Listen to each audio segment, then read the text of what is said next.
Evening সবাইকে। আজকে আমি উপস্থিত হয়েছিলাম বিধানচন্দ্র রায় অডিটোরিয়াম শিয়ালদাতে। আজকের আমার হাতে রয়েছে বাংলা শ্রেষ্ঠত্বের সেরা স্বীকৃতি সম্মান। আজকে আমি সত্যি খুব অভিভূত, আর আজকের আমি এরকম একটা সম্মানিত হয়ে আমি নিজেকে খুব গর্বিত মনে করছি। আর তোমরা যারা আজকের আমার এই মেসেজটা দেখছো, আমি আশা করব তোমরা তোমাদের সেরা দিয়ে তোমরাও তোমার সেরা এই স্বীকৃতির সম্মানটা এরকম ছিনিয়ে নিতে পারবে। আজকের আমি ডিজিটাল কেরিয়ার গ্রুপের কর্ণধার মিস্টার সৌমেন মাইতি তোমাদের সামনে এই মেসেজটা দিতে চাইছি।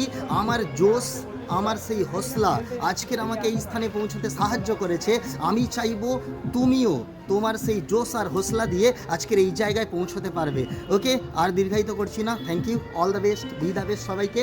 আশা করবো আমার এই মেসেজটা পাওয়ার পর তোমরা সবাই সেই জায়গায় পৌঁছতে পারবে এবং তোমরা সেভাবেই এক্সাইটেড থাকবে তোমাদের কেরিয়ারের যতক্ষণ না অ্যাচিভমেন্ট হচ্ছে সেই সময় পর্যন্ত তোমরা এগিয়ে যাওয়ার জন্য সেই অ্যাগ্রেসিভ মনোভাব রাখবে। Okay, thank you again, be the best, all the best, thank you.